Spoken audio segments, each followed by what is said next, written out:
I don't know why, but I like the Venom movies. I remember watching the first film years ago and really liking it.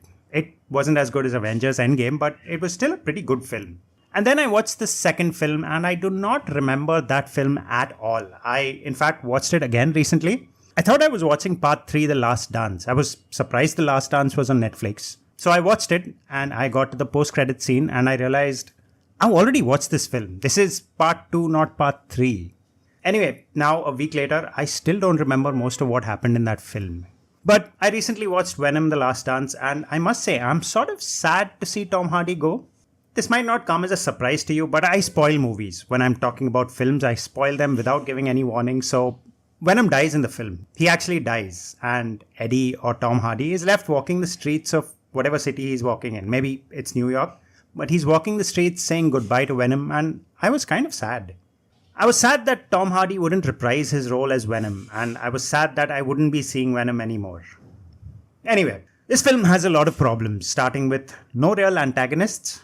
You have Null in the film, sure, but he's barely there for a few minutes. He mutters a few lines, he presents himself as a threat, and then he's gone. You have a Xenophage chasing Eddie throughout the film, but that's just a soulless husk that does cool things like shooting blood out of its back after it's devoured someone. I mean, that was cool, yeah, but then that's about it. You have the army guy who was reused from Doctor Strange, and he's sort of the antagonist for most of the film. But then Eddie and he team up at the end of the film, and that was that. So, no antagonists you can write home about throughout the film. And that's sort of the underwhelming aspect of the film, that Tom Hardy doesn't really have anyone real to fight throughout the film. The ending, the part where Venom dies and Tom Hardy has to deal with the aftermath of the death. I thought that was sort of rushed. I thought you needed to spend more time with Eddie to ruminate over his loss. In the film, him dealing with his loss was just a bunch of quick cuts of him walking through the streets of a city and looking at the Statue of Liberty, and then the film ends. Somehow I felt cheated.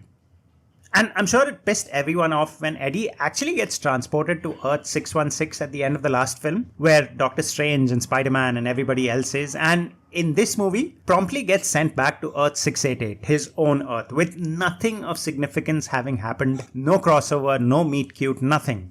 I'm not sure what happened behind the scenes. Maybe they didn't get the go-ahead to shoot the scenes with Spider-Man. Maybe there was some continuity problems. I don't know. It was annoying. There were things I did like about the film though, like the symbiote merging with other animals, a horse, a fish, a frog.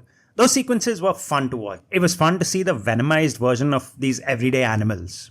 I also like the Xenophage, and I mentioned this before, shooting blood and gore out its back when it ate people. That was fun to watch. But more importantly, I liked how Tom Hardy was when Venom snakes out of him. His clanky, mechanical body movements, the way he looks resigned when his body does something that his face isn't paying attention to. Just the physicality of it, it's wonderful. Tom Hardy is a freaking brilliant actor. Look, I don't know why I like this film. The story is still pretty bad. I'm someone who puts story above everything else, so it's sort of baffling to me that I like this film so much. I suspect it's Tom Hardy's performance as Venom that sort of drew me into this world and kept me there. I like Tom Hardy. I like his Venom, his mannerisms, the way he acts out things, the way he delivers dialogues in that reluctant sort of way. And Tom Hardy is a pretty bulky guy, and yet I kind of buy into his subdued, unhappy man personality. A man who doesn't really want to do the stuff he does, but he does it anyway because he must. I know I have nothing to say about the film because there's nothing to say about the film. It's kind of a soulless, hollow, empty thing, but I think Tom Hardy really elevated this film. I really liked him here, and I'm going to miss him. Even if I see him in other movies, I'll still miss him as Venom. And that's it from me. Like and share the video, subscribe to the Psycho Film Pirate, and I will see you next time.